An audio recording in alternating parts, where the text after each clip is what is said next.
Hey there, Detroit sports fanatics. I'm Taylor Phillips, and welcome to Taylor's Detroit Sports episode 78 on Spreaker and on iHeartRadio.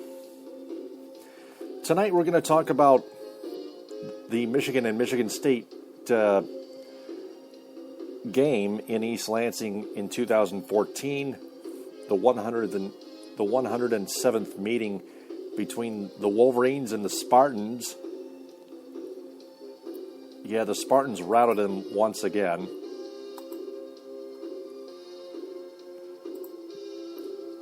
Gonna announce other CMU scores as well. I mean, other college football scores in the mitten as well, including CMU, WMU, and EMU. Also get to the Lions and Red Wings. Lions play in London tomorrow.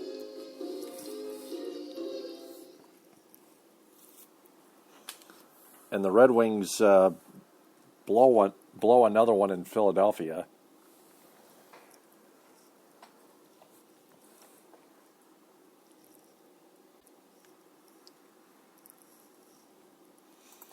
First, Jeremy Langford opened the scoring with a 2-yard run.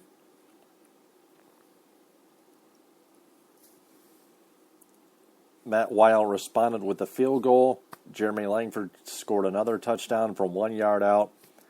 Spartans led 14-3 at halftime, and then R.J. Williamson made it 21-3 with a pick six from 29 yards out, a 29-yard touchdown interception with 8:33 left, and then State rolled on from there, making it 28-3 on Connor Cook's 70-yard touchdown pass to Tony Lippett with 6:17 left in the third.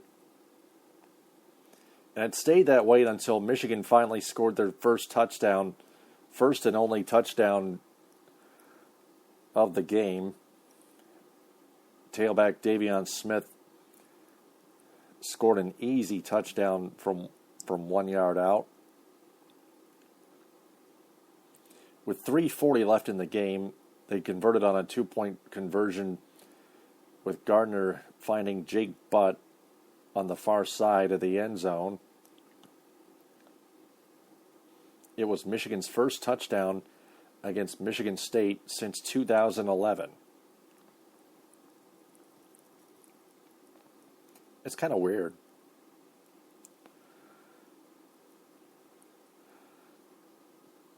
But the Spartans weren't done yet. Langford scored the touchdown hat trick with a 5-yard touchdown run with 28 seconds left. A 7-play,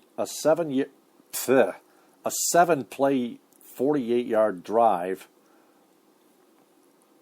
featuring nothing but Langford runs, including the 5-yarder for the score. MSU quarterback Connor Cook was 12 of 22 for 227 yards, while U of M quarterback Devin Gardner was 13 of 28 for 121 yards,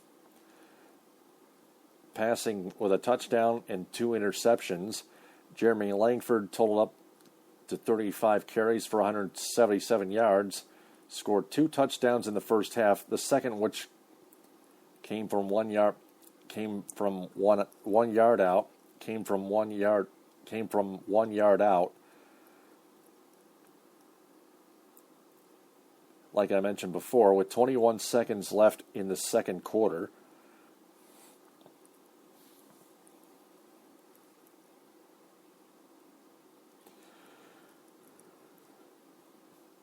Other notes: Michigan State freshman Chris Frey was ejected for targeting at the 7:58 mark of the first quarter after referees ruled he used his helmet illegally on Michigan punt return man Amara Darbaugh. Ouch. Well, beginner's luck there. Anyway, got some YouTube pieces to play for you. First off, Michigan State head coach Mark D'Antonio.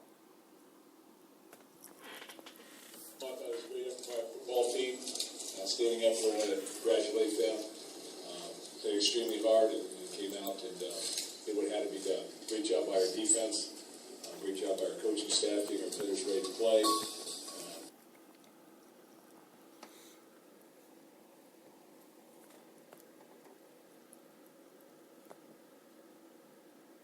Piece of crap.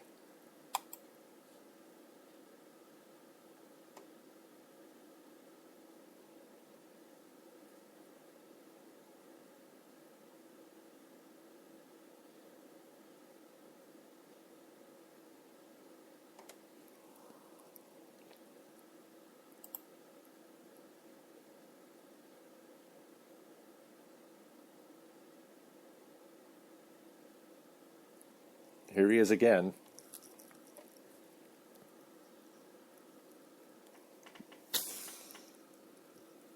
Thought that was a great effort by our football team. Standing up, we want to congratulate them. Played extremely hard and came out and did what had to be done. Great job by our defense. Great job by our coaching staff, getting our players ready to play. Limiting them yard-wise. So it made it difficult, obviously, to score. A big play by R.J. Williamson in the second half. For the score, obviously, a big play by Cook to Lippett. So two big plays in the second half, and then we capped them off at the end as well. But I just thought our guys played extremely focused. I would say focused is the right way to put that. And we want to make sure that we measured up. We want to make sure that we understood all week that just because we won in the past and we're not going to be entitled, that we were going to stay confident, stay grounded in what we were doing, and focus on the task at hand. And I thought we were able to do that. So a lot of guys had outstanding performances, but I just want to congratulate our team. Big win, obviously a rivalry win. So I'll take some questions. Let me move these up here. Mark, can you talk about the emotion of the first touchdown drive and then the last drive of the game? Yeah, first touchdown drive, things sort of, long game, things sort of, can't recall everything as we go through this, but first touchdown drive, first series, big play by Lippett, as I remember in the game, and then, sort of grounded down there a little bit, got a big play, getting in the end zone, so, I thought it was, especially how the game started and everything, I thought it was another, just a point of focus for our football team. This is what we were here to do, this is what we needed to do, and what we were able to do. So, obviously that score stood for a while until we were able to get the second on board at the end of the first half. So it was really a 7-3 game, I think, until the end of the first half, maybe with 20 seconds to go in the half, and went to 14-3. So again, these games are a lot closer than the score would indicate. I always say that. But at the end of the day, I thought our team played very well. As far as the score at the end, I knew we were going to pop one. They had everybody up there, so we popped one. Just felt like we needed to put a statement at that point.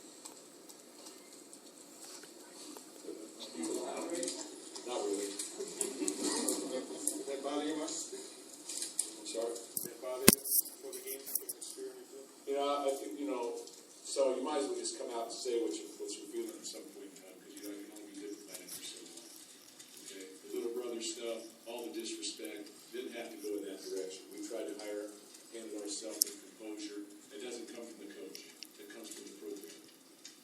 And, throwing the stake down in our backyard out here and coming out there like they're all bad, got shoved up, shoved it up. It got shoved the last minute and a half. We were not going to pull off of that. So was going to line up and kick a field goal. That wasn't the MO. But if our guys could get it in, we're going to get it in. Mark, you've won 6 of the last 7 in this rivalry. I just prefer to say 6 of 8. Previous, So we can just sort of 6 of 8. previous to that, Michigan State had only beaten Michigan 6 times in 23 years. What does that say about the turnaround in this rivalry? So we're doing better. I'd say this. I'd say it's never over. This is an ongoing process here. This is not something that just lays dormant. Okay, Michigan has a great program. Don't want to disrespect them in any way in that respect. And they're going to play extremely hard, and they'll be ready next year. It'll be a great game next year. And it's down there, so we'll have to come ready to play.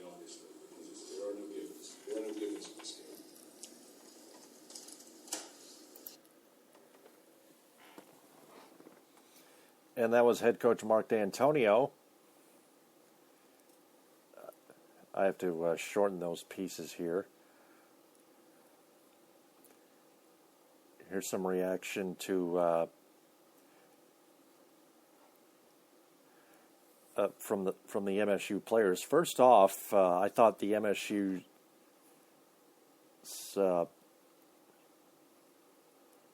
defense took advantage of Michigan's offensive line woes, and I think Michigan State's offensive line pushed the Michigan's defensive front back a lot of times. They did a great job of doing that.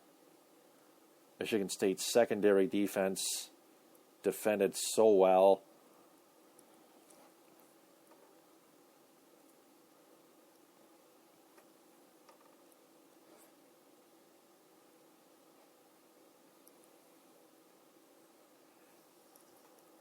They had a few bumps and bruises offensively, but they scored 35 points.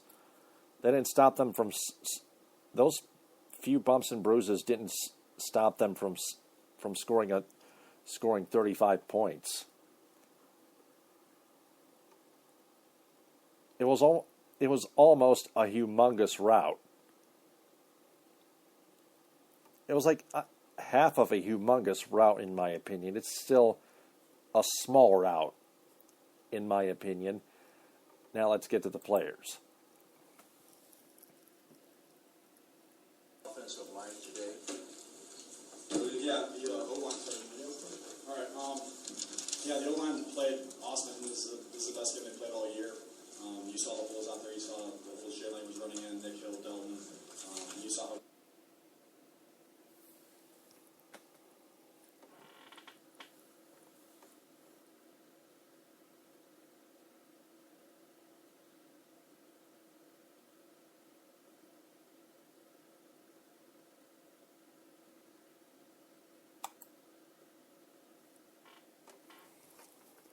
Yeah, I gotta refresh this.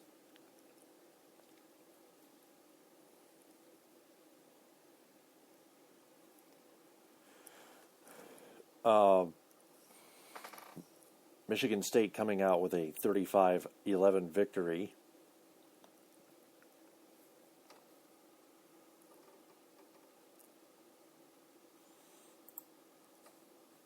Here they are again.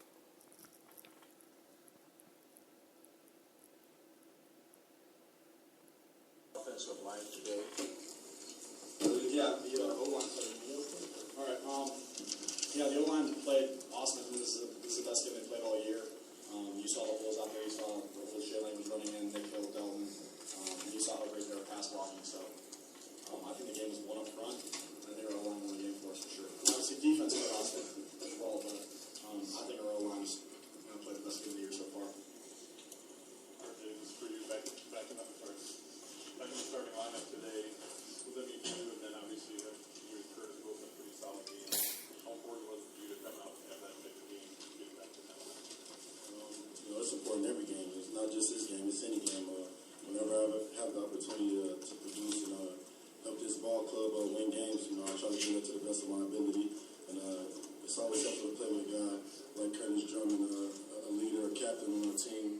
A guy that's vocal and gets us in the right, places and to make plays. And it just felt good to come out and get this win. Following up on that, Curtis, is this the best you two have played this year together as a team? I would say so. We just broke back there comfortable, having fun, just playing. And when you're doing that, you're back in our thinking. You're just able to fly around, feed off each other. It's definitely a great starting point for our whole industry back there in the secondary. Jeremy, over here. Was Michigan prides themselves on a run defense. Did they do anything different today? Did you guys see something new and just try to expose that? I watched them do some more film. They did it. Previous teams did a great job loading the box, and we prepared for that. And the offensive line prepared for it, and the coaches got us prepared for it. And I think the offensive line did a great job blocking the front and handling, our people in the box and kind of run through the holes and try to make them look good. They made me look good. Connor, can you talk a little bit about the play where you kept the ball and laid a lick on number 44. Just talk about how you thought maybe that might have set a tone, and if that was something you thought was necessary at that point. Yeah, when I talked to Coach Shelton previously, and I remember going into the Purdue game, he said he'd want to run me a little bit more than normal. And he's like, I don't think it's anything other than a quarterback lowering his shoulder and, running over a guy, gets the team more hype. He said, if there's one thing that can get a team going, it's someone lowering their shoulder and, just trying to be physical. So, I had that in the back of my mind, and I feel like, being a quarterback, especially with me, for my running ability, people don't expect that and see that. I think I got the sideline going, I think I got the crowd into it, and just gave us a little bit more momentum at that time. For Connor and Curtis, another win over Michigan in dominating fashion. Is this now the expectation when you play them? That this doesn't seem like it's a surprise to anybody the way this game came out. What are you asking? Are you no longer surprised when you beat Michigan like this? We honestly want to win every game. This game just means a little bit more. It's more about bragging rights. It's more about who the state is for past Spartans, future Spartans. And for us to win this game, we're definitely excited. We don't underplay this win at all. We're all very excited. Great celebration in the locker room, and guys are definitely happy. Just see the hard work that we put in all week. Come out there and pay off like that. Connor, my question is back here on your left, similar to what Bob just asked. Just the dominating fashion of today's victory, and also the fact that you guys have won 6 of the last 7 against Michigan. You've really flipped the script on this rivalry since 2007. Can you just talk about the pride in being part of that and what it means to Michigan State's football program? Yeah, it means the world. Like Curtis just said, it's, we play for not just us and our families and stuff, but it's for the whole Spartan family, guys who have played here in the past, coaches who've coached here in the past, whatever. But we want to win every single game. Like Curtis said as well. Just the energy's a little bit more hype. The hype is a little bit more for this game, just because he said it's a battle for the state. But we're all privileged. I'm privileged to be on the team who's done so well against Michigan these past couple of years. But we're not going to look at it any other way. We're not going to look at it differently. I think we're just going to go the same approach every single week, and next year we're Michigan too. I know it sounds cliche, but that's truly what we do. Curtis, I noticed when Connor was talking about lowering his shoulder, you immediately were nodding. What did that do on the sideline? What did that do for the defense when you guys saw that play? He really set the tone. Just seeing Connor go out there and lower his shoulder on a guy like that, you get excited. Just knowing Connor and the type of person he is, he just brings energy to the whole team. And I'm sure he had a few words to say afterwards. And just knowing the type of person he is and the type of leader that he is, we definitely feed off of Connor in any play that he makes. And when we go out there and see him making a big play like that just feeds energy in us and just sets the tone of the type of physical game that we were trying to play.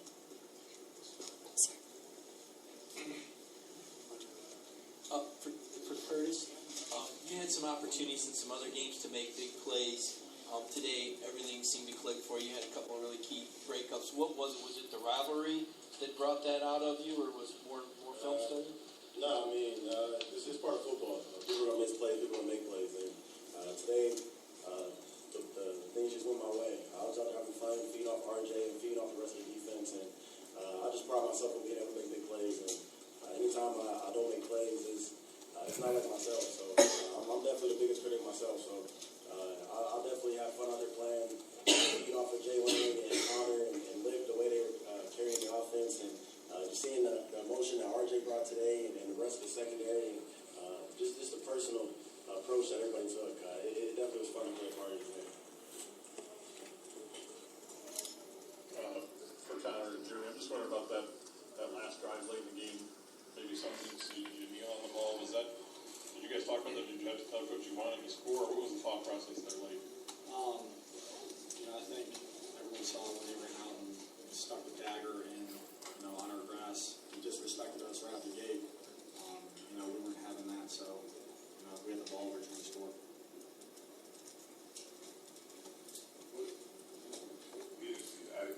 I want to get to that dagger that Connor Cook just mentioned. It was actually a cell door key, a jail cell door key that was put in by Michigan fans. Well, Michigan players, I should say. I got a retweet of a photo from Ryan Schuling of a photo from Spar 1091, Spartans Gotta Eat, saying, "So here's the dreaded spear/steak Michigan used today. Looks more like a key to unlock a cell door. Fail, quote unquote."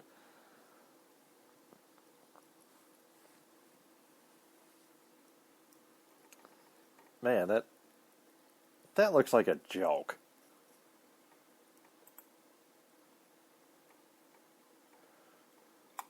Let's get to Michigan head coach Brady Hoke real quick. He might not be with the Wolverines after this season is all said and done. His team now drops to 3-5 and 1-3 in Big Ten play, while these Spartans improved to 7-1 overall, 4-0 in Big Ten play.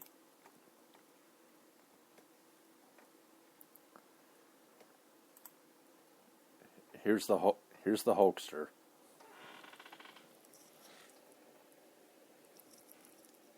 Giving up 35, that's not what we're accustomed to, nor do we want to do that. Made some progress during the week, we thought, but we got to go back to work. As far as we didn't tackle as well as we needed to at all. Give them some credit, they're a good football team. We knew that coming in, great rivalry. So all those things that we need to get back to work on are things that are important for us for this next week. And that's tackling. That's our front seven playing better. Didn't think we played as well. And then offensively we had some opportunities. We had some turnovers that we don't want to have. And so when you look at it, we didn't play how we needed to play, and give them credit. All right, questions? Brady, how frustrated are you against your state rival that have gone through this now for 4 years? Well, you want to win more.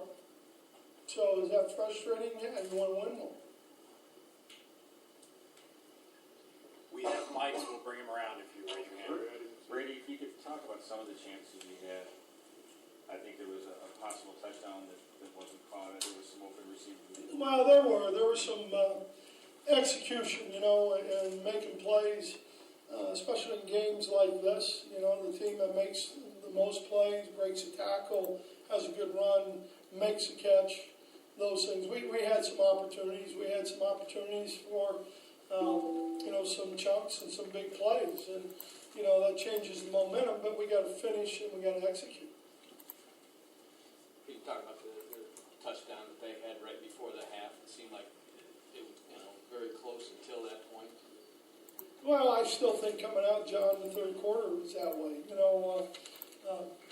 Again, and we've done this earlier. We got to stop somebody before halftime, momentum-wise, and all those things, and not getting it done. But at halftime with our kids in here and how they were interacting with each other, and some of the adjustments that were made, they were really positive. Coach, did you think you'd have more success defensively against the running game, and talk about how tough it was to stop Lane Chris? All right. I thought we'd play the run better. I think when you look at the tape, there's some things that I can tell you we didn't do well, and we got to coach that better. If that's a big part of it. And then I thought, we didn't tackle very well. And some open holes, open spots. You guys got to step up and tackle. What was your message to the team after this game? Well, number one, we're all very disappointed, and should be. It's number one, a rivalry game, and it's a Big Ten game. And so that's always part of it. It always starts there. But the message also is we're going back to work.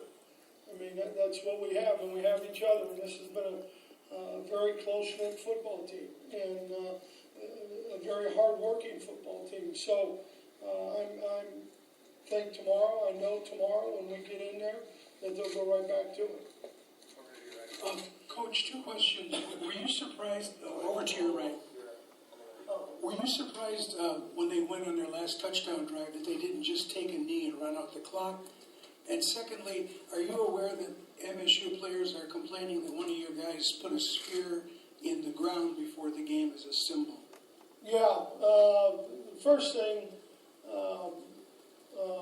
with the touchdown at the end of the game, no, I mean, we have 11 guys out there, they have 11 guys out there. We're trying to compete, they're trying to compete. I mean, that's what athletics is, and that's what competition is. So, no, not one bit.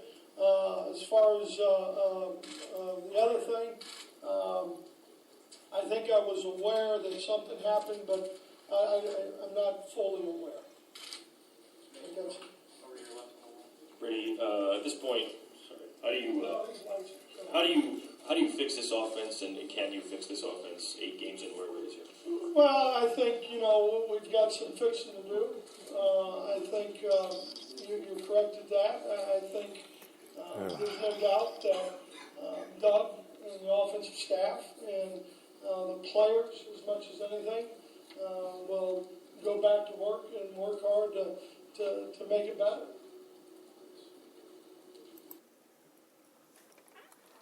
I agree with Brady Hoke on one thing. They didn't tackle good enough, and they need to tackle better. But other than that, he sounds like a broken record.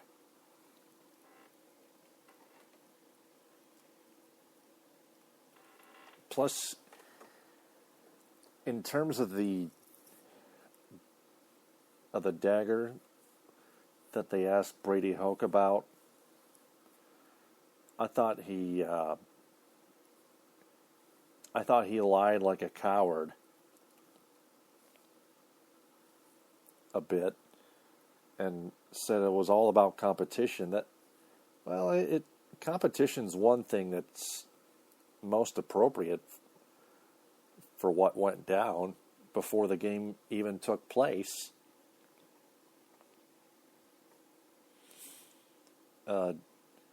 Defensive end Frank Clark of Michigan wants to talk.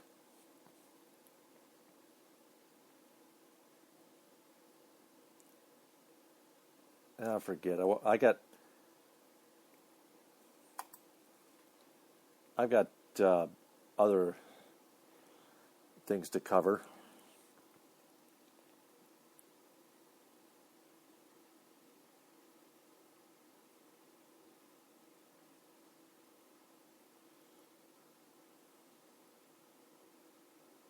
Michigan State has the bye week.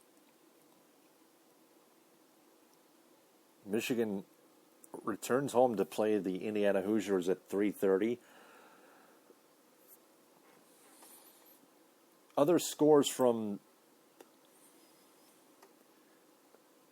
the college football in Michigan. Central Michigan went up ahead and held on to beat Buffalo 20-14.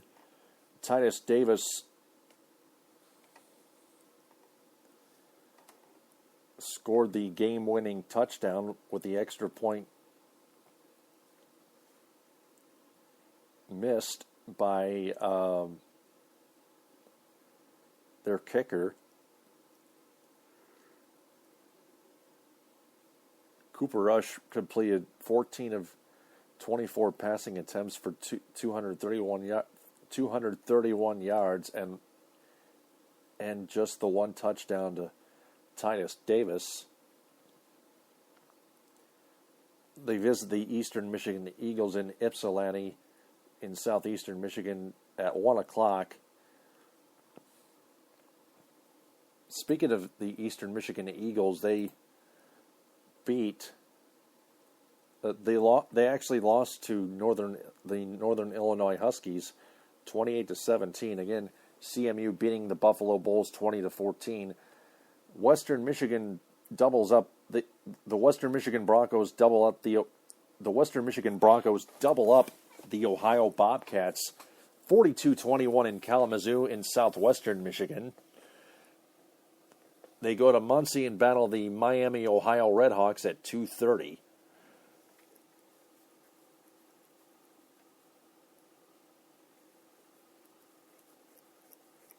Speaking of football,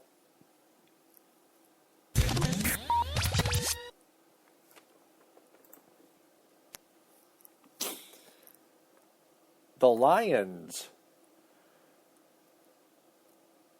in just about 7 hours, take on the Falcons of Atlanta at 9:30 a.m. Eastern Time on Fox.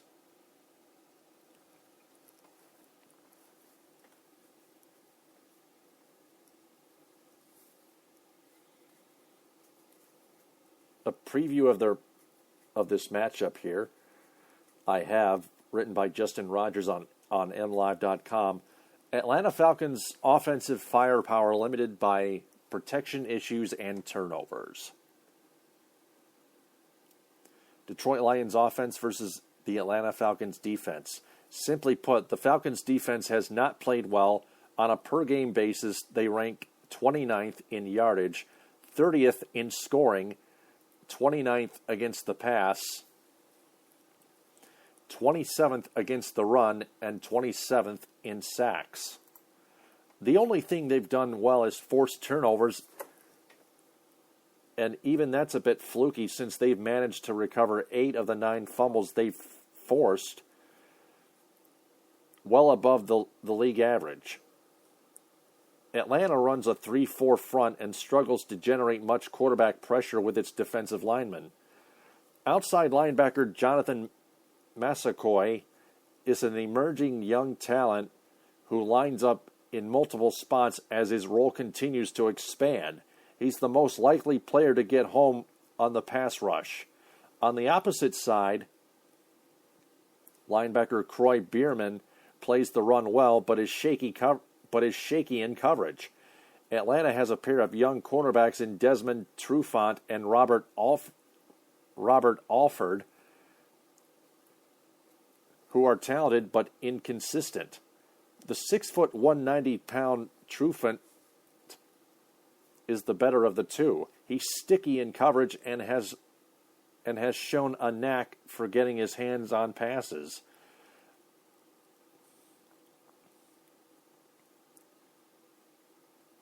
The Lions counter with a middling offense that seemed to find a bit of a rhythm in the second half against the Saints last week in the 24-23 comeback win.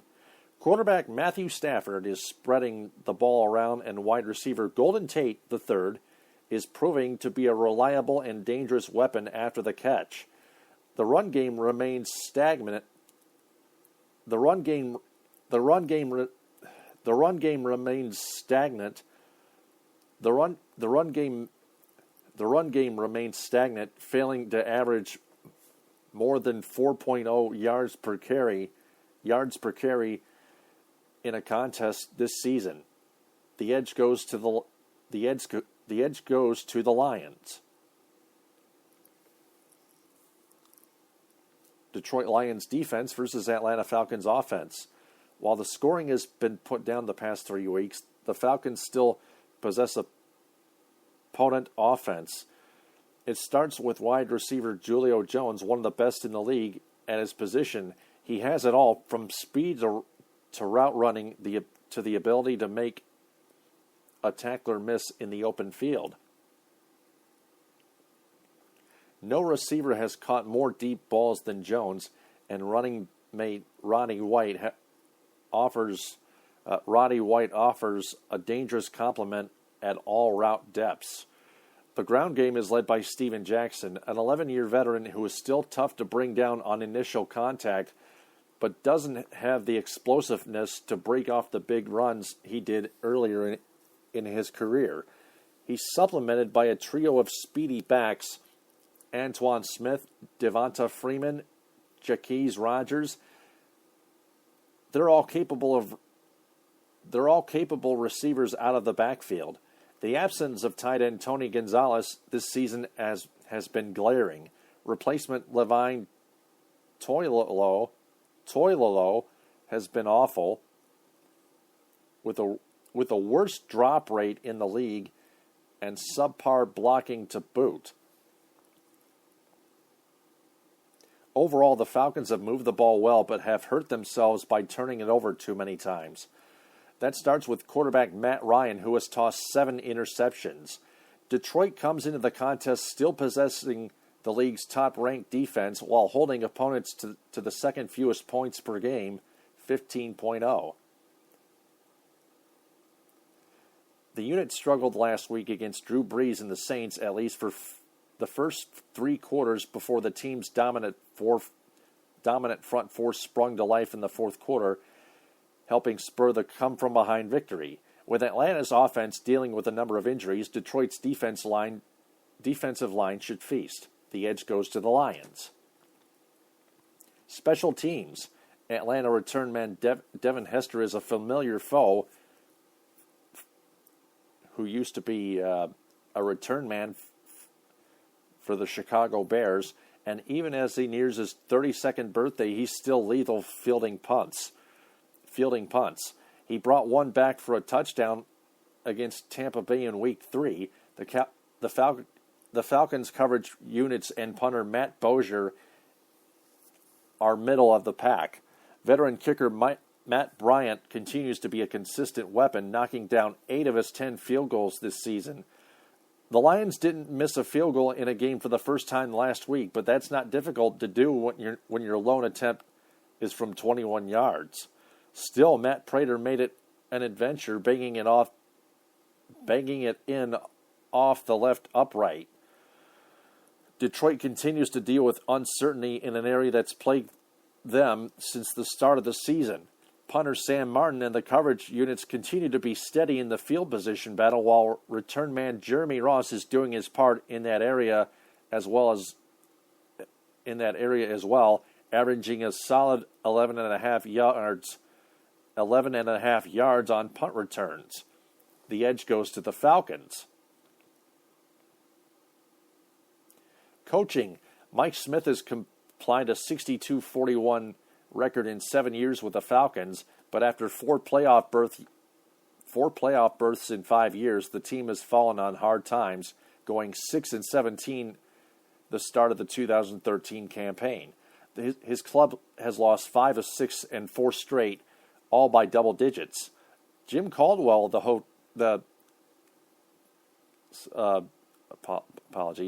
Jim Caldwell is the head coach of the Detroit Lions, is no stranger to a losing season. The year Peyton Manning sat out with a neck injury, Caldwell's Colts limped to a 2-14 mark. But outside of that blip, he's posted a 29-10 mark. While the Lions are far from clicking on all cylinders, they've been more disciplined. They've been disciplined this season and have been finishing games strong. That's a credit to the team's coaching staff. The edge goes to the Lions. Intangibles. A trip to London doesn't really favor anyone, but it does take away what was supposed to be home field advantage for the Falcons. While the status of all-pro receiver Calvin Johnson remains up in the air, Atlanta's injuries along the offensive line are likely to have more significant impact on the contest. The edge goes to the Lions. Predictions. Justin Rogers say the Falcons are down and Detroit can't let them get back up. The front four should be able to take advantage of this favorable matchup, making Matt Ryan's life miserable. Lions 24, Falcons 16. Kyle Meinke says the Falcons are the more desperate team, having lost 4 straight, and Detroit is coming off an emotionally draining thriller. That combination often makes a favorite vulnerable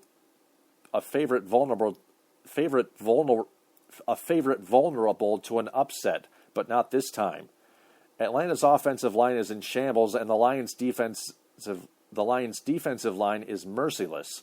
Don't overthink this one. Detroit should roll. Lions 24, Falcons 13.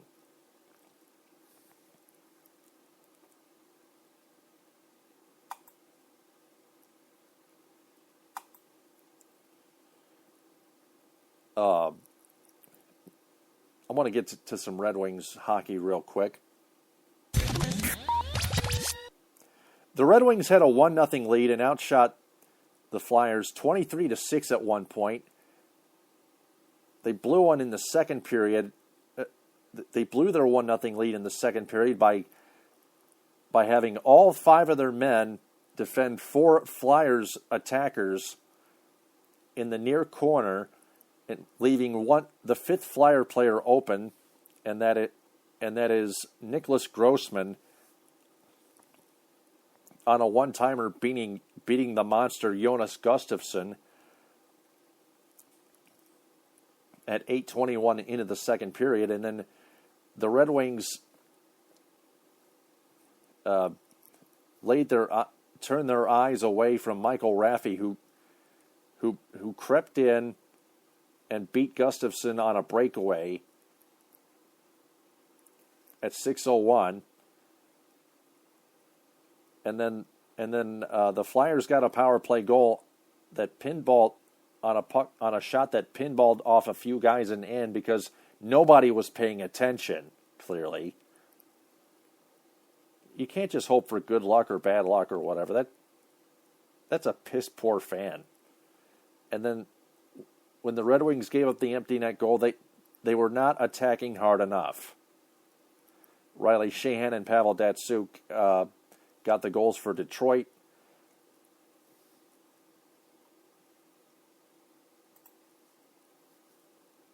But they lose 4-2. That's their record now falls to 4-2-2. They still have 10 points. They're in Washington against the Capitals Wednesday at 7:30 on NBCSN.